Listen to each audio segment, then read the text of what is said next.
Assalamualaikum warahmatullahi wabarakatuh. Bismillahirrahmanirrahim. Alhamdulillahirabbil alamin. Wa bihi nasta'inu ala umurid dunya waddin. Wassalatu wassalamu ala asyrafil anbiya'i wal mursalin sayyidina wa maulana Muhammadin wa ala alihi wa sahabatihi ajma'in. Saudara, marilah kita baca surat Fatihah untuk Kiai Soleh Darat, penulis kitab yang kita pelajari ini. Lahul Fatihah. A'udzu billahi minasyaitonir rajim. Bismillahirrahmanirrahim. Alhamdulillahi rabbil alamin. Arrahmanir rahim. Maliki yaumiddin. Iyyaka na'budu wa iyyaka nasta'in. Ihdinas siratal mustaqim, siratal ladzina an'amta 'alaihim ghairil maghdubi 'alaihim waladdallin. Amin. Sebelum saya membaca lanjutan dari kisah pembangunan Ka'bah oleh Nabi Ibrahim dan Nabi Ismail, saya ingin menambahkan informasi yang kemarin saya katakan saya tidak tahu, dan saya luruskan juga ada yang saya salah baca, bahwa Nabi Ibrahim itu mengambil batu dari 5 gunung ya untuk membangun Ka'bah. Ya, walaupun ini berdasarkan hadis yang dikatakan oleh beberapa orang dhaif, tapi orang lain mengatakan ini bisa dipegangi. Ya, mungkin ini ada semacam dongengnya juga ya. Saya tidak akan berbicara tentang itu, tapi tentang apa yang kemarin saya salah baca ya. Yang 5 itu adalah Jabal Tur Sina di Sinai, lalu Jabal Tur Zaita, kemarin saya baca Zina, karena tak dengan nun itu tidak berbeda tulisan ketika ditulis dengan tulisan tangan ya. Tur Zaita itu nama gunung di Irak sekarang ya, di daerah Mosul atau yang terkenal dengan Al Jazirah, di antara sungai Zaita itu di Baitul Muqaddas. Lalu yang ketiga itu gunung Lubnan. Ya, Lubnan itu ada 2 ternyata, bukan Lubnan yang di Lebanon, ada Lubnan yang di Taif. Nah, mungkin ini yang dimaksud adalah Lubnan yang di Taif. Lalu Judi itu yang di Mosul ya. Gunung Judi yang keempat, Gunung Judi itu yang ada di Mosul. Mosul itu daerah yang dalam sejarah disebut dengan Jazirah ya, di antara bagian hulu dari sungai Efrat dan Tigris. Lalu pendemane watune Jabal Hira, Gunung Mekah. Lalu yang kelima yang dipakai sebagai fondasinya adalah batu dari Gunung Hira ya, yang Gunung Hira yang tempatnya dekat dengan Mekah ya, tempat Nabi sering bertahanus, merenung di waktu malam sebelum mendapatkan wahyu. Ya, itu tambahan informasi dari yang kemarin. Lalu sekarang kita lanjutkan. Bismillahirrahmanirrahim. Mongko tatkalane wis rampung oleh binaul baitil qalbi, mongko nuli ndonga nuwun Nabi Ibrahim ruh lan Ismailun nafsil mutmainnah anuwun muga-muga nrimo Allah Subhanahu wa taala ing ngamale, muga-muga wageta miturut sedayane perintah syariat lan perintah hakikat lan sak anak putune kabeh. Artine sekabehane gaota zahir lan batin lan sekabehane panca ndriya 5 kabeh bisa miturut runtut lakune syariat lan hakikat setelah selesai membangun Baitul Qalbi atau hati yang diserupakan dengan Baitullah. Maka lalu Nabi Ibrahim roh dan Nabi Ismail nafsul mutmainnah, roh dan nafsu mutmainnah, itu meminta agar Allah menerima semua amalnya. Moga-moga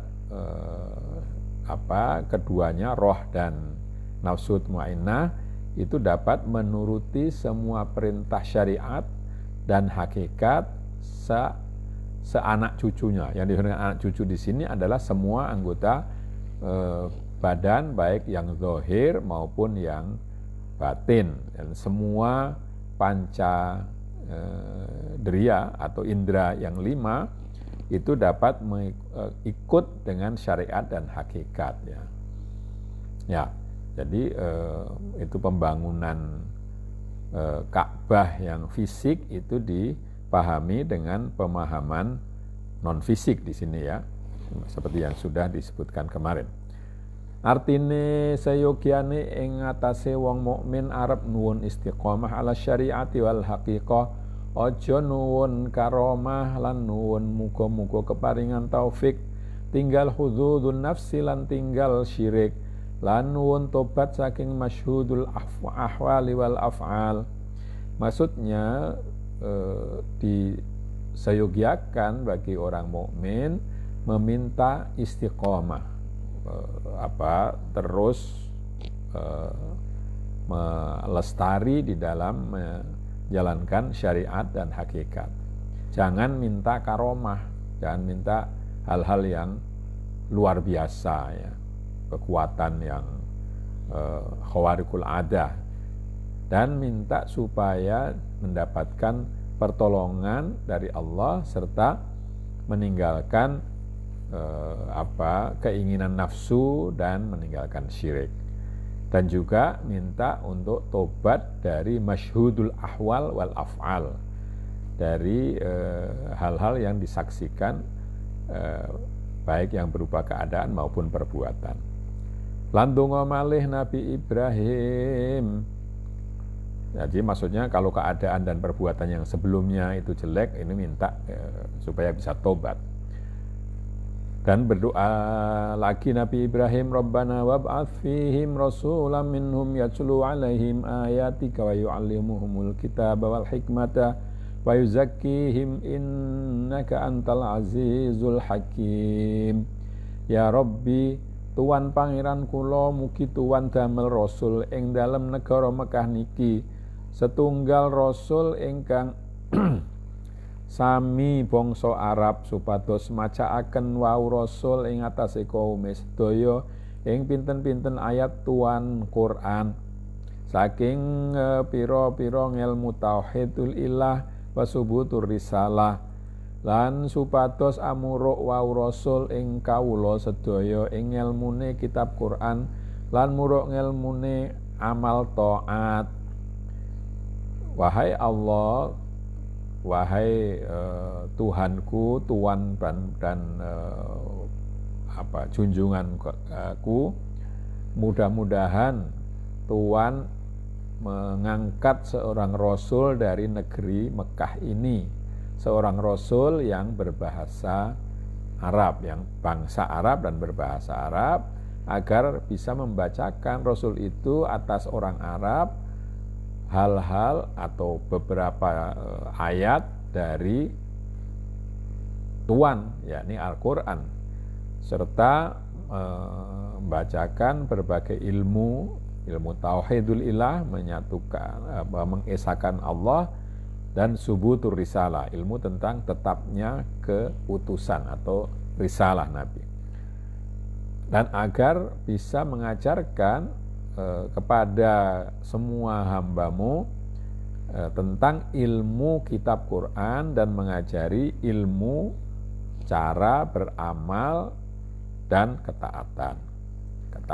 Cara beramal sebagai suatu kepatuhan. Lan supados bersih-bersih akan wau rasul ing kaum kabeh saking syirik. Mila kula nyuwun ingkang mekaten krana Tuhan menika zat kang aziz, boten wonten ingkang ngalang-alangi punapa-punapa kersa Tuhan, lan zat kang hakim kang cocok punapa kersa Tuhan sedaya dumunung sae boten wonten pendamelan Tuhan ingkang tanpa dunung. Dan agar Rasul tadi membersihkan semua kaumnya dari syirik. Maka kenapa aku minta kepada Tuhan yang demikian itu? Karena Tuhanlah zat yang maha kuasa. Tidak ada yang bisa menghalangi apa yang Tuhan kehendaki, dan Tuhan adalah zat yang bijaksana, yakni yang semua kehendak Tuhan itu dumunung sae, itu pasti baik gitu ya. Tidak ada perbuatan Tuhan yang tidak tanpa dunung, itu yang tidak punya tujuan ya, yang tidak punya tujuan yang baik ya. Yang mubazir itu tidak ada. Makna al-isyari, setuhune Rasulul zahir iku menungso uhya bisyar utawi Rasulul batin iku waridatul haq tumeka marang qalbul mukmin, mongko dadi urip kalbu sabab ana Rasul waridatul haq. Kalau Rasul zahir itu adalah manusia yang diberi wahyu yang berupa syara. Sedangkan Rasul batin itu adalah waridatul haqq. Waridat itu artinya hal-hal yang datang ya.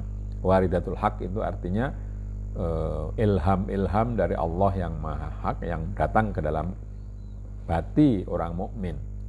Maka lalu hati itu menjadi hidup karena adanya Rasul batin yang berupa waridatul haqq itu.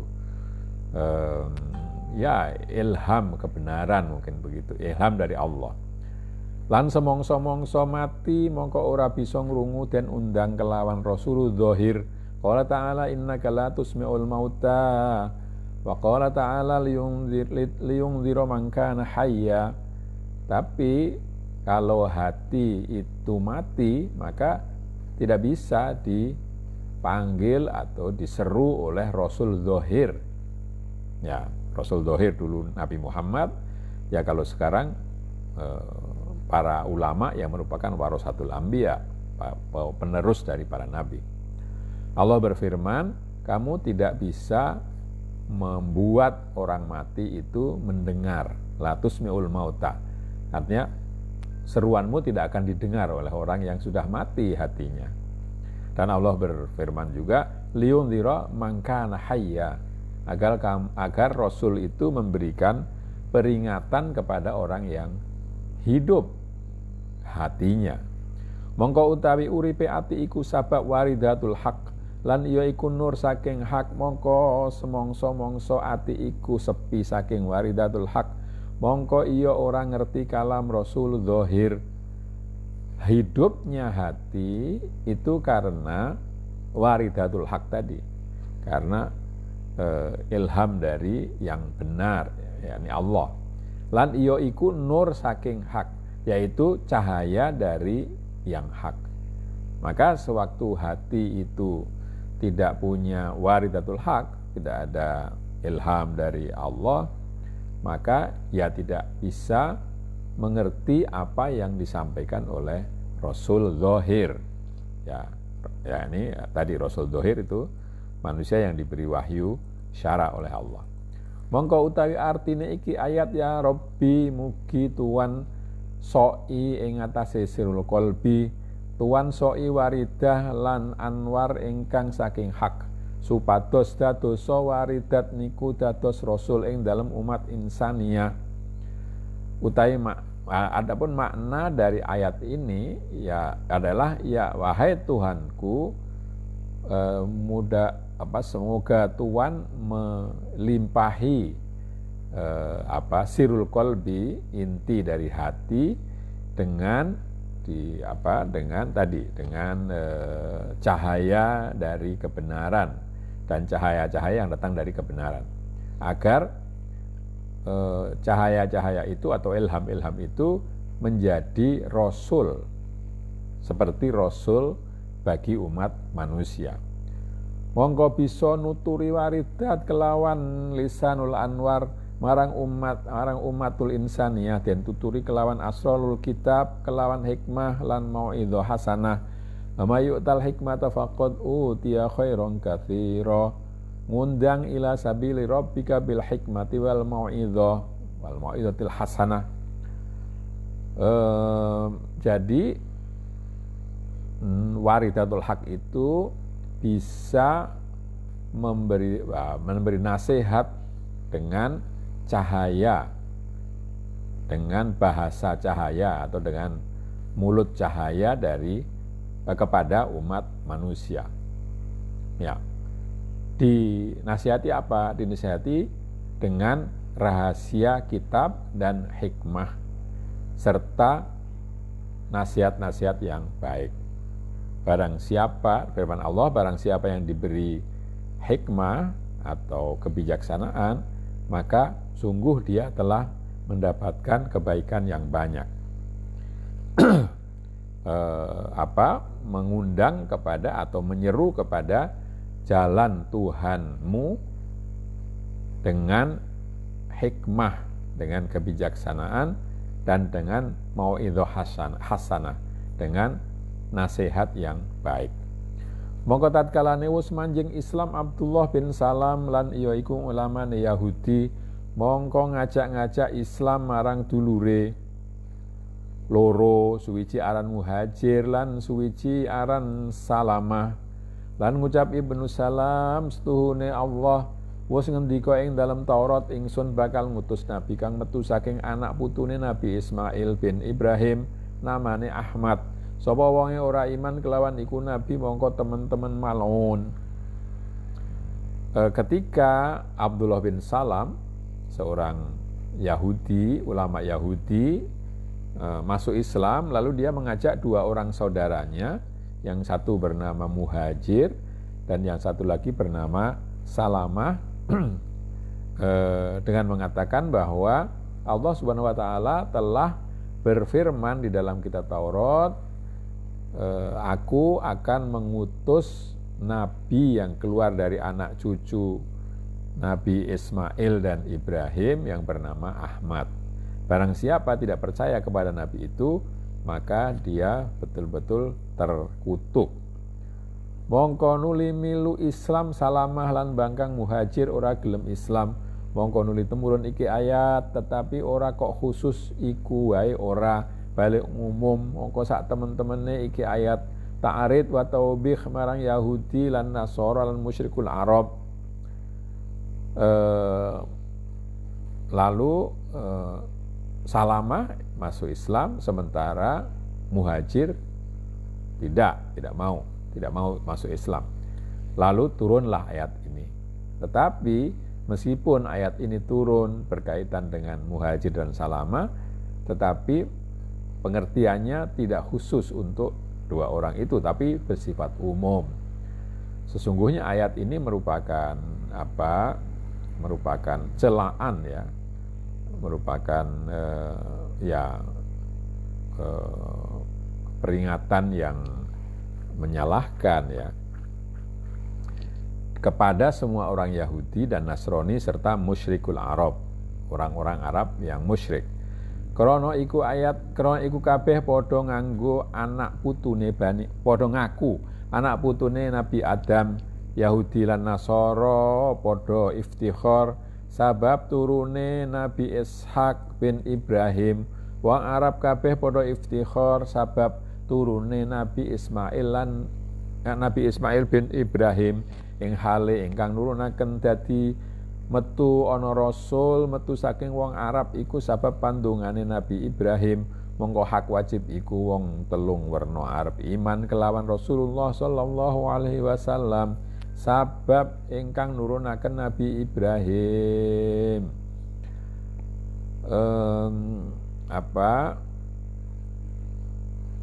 Karena sesungguhnya, kenapa itu dikatakan mencela atau menyalahkan orang Yahudi, Nasrani dan musyrik? Karena ketiga kelompok orang itu, Yahudi, Nasrani dan musyrikul Arab, itu semua mengaku cucu Nabi Ibrahim. Yahudi Nasrani itu berbangga karena keturunan Nabi Ishak bin Ibrahim. Sementara orang Arab semua itu berbangga karena mengaku keturunan Nabi Ismail bin Ibrahim. Ya, padahal yang menurunkan, yang meminta, yang kang nuwunaken ya, yang berdoa minta agar turun Rasul atau terutus Rasul di Mekah itu yang berasal dari orang Arab adalah doa Nabi Ibrahim. Maka semestinya 3 kelompok orang itu ya percaya kepada Rasul karena itu memang berdasarkan doa Nabi Ibrahim, nenek moyang mereka. Mongko arah iku nuzule iki ayat faqala ta'ala wa may yarghabu 'an millati Ibrahim illa man safiha nafsah wa laqad istafainahu fid dunya wa innahu fil akhirati laminas sholihin. Ora ana wong kang padha sengit lan mengo saking agamane Nabi Ibrahim anging iku wong kang bodho ora ngerti setuhune dheweke iku den dadekaken dening Allah. Semangsa wis ngerti yen dheweke iku den gawe dening Allah, mongko wajib miturut apa perintahe lan apa agamane, ora kok mbangkang, ora. Lan demi teman-teman setuhune, teman-teman wis milih ingsun ing Nabi Ibrahim ing dalem donya, sun pilih kelawan risalah lan khullah, lan setuhune Nabi Ibrahim ing dalem akhirate yakti kelebu saking wong kang solihin kang duweni derajat kang luhur. Tidak ada yang membenci dan berpaling dari agama Nabi Ibrahim kecuali orang yang bodoh tidak mengerti bahwa sesungguhnya Nabi Ibrahim itu dijadikan Nabi oleh Allah. Kalau mengerti bahwa dia itu dijadikan Nabi oleh Allah, maka mestinya wajib mengikuti perintahnya dan apa agamanya, bukan membangkang kepadanya. Jadi mestinya mengikuti perintahnya, mengikuti agamanya, tidak membangkang. Demi sesungguhnya, ini firman Allah, aku telah memilih Nabi Ibrahim di dunia dipilih dengan risalah dan khullah. Kemarin sudah diterangkan, risalah itu keterutusan sebagai utusan Allah, khullah itu terpilih sebagai kekasih Allah.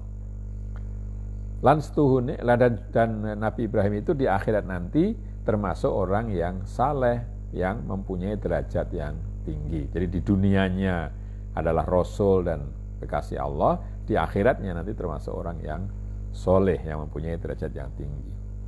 Yakni setuhune Sayyidina Ibrahim iku ingkang dadi sababe wujudin Nabi Muhammad sallallahu alaihi wasallam ing dalem zahir sabab panuwune, mongko hak ing atase wong kang ngaku dadi anak putune Nabi Ibrahim arep iman kelawan risalahe Nabi Muhammad. Mongko semongso-mongso ora iman kelawan Nabi Muhammad, mongko iya sasat sengit marang Nabi Ibrahim. Maksudnya bahwa Nabi Ibrahim itu atau doanya lah yang menjadi sebab adanya Nabi Muhammad SAW. Karena di alam zohir karena doanya. Maka orang yang mengaku anak cucu Nabi Ibrahim mestinya beriman kepada risalah Nabi Muhammad. Kenyataan bahwa dia itu diutus. Mongko semongso-mongso ora iman kelawan Nabi Muhammad, mongko ia sasat sengit marang Nabi Ibrahim. Kalau dia tidak beriman, maka ya berarti dia benci kepada Nabi Ibrahim. Mongko sapa wonge sengit ing Nabi Ibrahim, mongko iku wong bodoh safeh, ora ngerti yen dheweke iku den gawe dening Allah, krana lamun ngerti yen dheweke iku makhluk, mongko yekti trima lan miturut ing barang kang wis den mulyakaken dening Khalik. Ya, barang siapa tidak suka kepada Nabi Ibrahim, maka berarti orang itu bodoh, tidak mengerti bahwa dirinya itu dibuat oleh Allah, Karena kalau ngerti bahwa dirinya dibuat oleh Allah, artinya menyadari bahwa dirinya oleh Allah, bahwa dirinya itu makhluk, maka semestinya dia menerima dan menurut kepada apa yang telah dimuliakan oleh Sang Khalik. Lan iyo iku Nabi Ibrahim krana setuhune Allah wis ngasihi lan wis milih ing Nabi Ibrahim dan pilih dadi solihin lan dadi khalil. Ya, yang dimuliakan oleh Allah itu adalah Nabi Ibrahim. Karena Nabi Ibrahim itu telah dikasihi dan dipilih oleh Allah untuk menjadi orang soleh dan menjadi kekasih Allah. Mongko nuli kaya-kaya matur kawula marang Allah, ya Rabbi, menapa sababe Tuhan ngasihi Nabi Ibrahim, mongko nuli ngendika Allah Ta'ala amartilakan sababitin kasih. Faqala ta'ala idh qala lahu rabbuhu aslim qala aslamtu li rabbil alamin. Maka seakan-akan lalu hamba Allah itu bertanya, ya Allah, kenapa Tuhan mengasihi Nabi Ibrahim? Maka lalu Allah berfirman menjawab itu, kenapa Nabi Ibrahim dikasihi. Mulane ingsun kasih Nabi Ibrahim krana nalikane ingsun dawuh, ya Ibrahim, pasrah sira marang ingsun lan nuruta sira apa perintah ingsun. Mongko matur Nabi Ibrahim, ya Rabbi, pasrah kula dumateng ing Tuhan Rabbil Alamin. Kenapa aku mengasihi Nabi Ibrahim? Itu karena ketika aku perintahkan, wahai Ibrahim, berserah dirilah kamu kepadaku dan turutilah, patuhlah kepada perintahku. Maka Nabi Ibrahim berkata, wahai Tuhanku, aku pasrah kepadamu, kepada Tuhan yang merajai atau yang menguasai semua alam atau yang melindungi, ya. Nyatane pasrahe Nabi Ibrahim sekira nalikane den jeguraken marang geni ora njaluk tulung marang suwiji-suwiji makhluk, lan nalikane den perintahi dzab waladihi, mongko iya miturut ora nganggo bangkang. Mongko itulah artine pasrah. Bukti pasrahnya Nabi Ibrahim itu adalah bahwa dia segera ketika, atau dia tetap saja, ya, tidak ragu-ragu ketika dimasukkan ke dalam api, dan bahkan dia masih segar gitu, ya. Tidak minta tolong kepada makhluk siapapun. Dan ketika disuruh untuk menyembelih anaknya, maka dia pun menurut, tidak menentang sama sekali. Itulah artinya pasrah. Jadi Nabi Ibrahim itu telah melakukan hal-hal yang luar biasa, dimasukkan ke api karena dia mendemonstrasikan, menunjukkan bahwa Tuhan itu satu, esa, dengan memotong patung-patung yang disembah oleh kaumnya, oleh kaum Namrud. Dan juga ketika disuruh menyembelih putranya, beliau melaksanakan itu, dan yang lain-lainnya. Maka patutlah bahwa dia itu menjadi kekasih Allah Subhanahu wa Ta'ala. Sampai di sini untuk malam hari ini. Marilah kita akhiri pengajian ini dengan membaca hamdalah. Alhamdulillahirabbil alamin. Kurang lebihnya minta maaf. Akhirul kalam. Wassalamualaikum warahmatullahi wabarakatuh.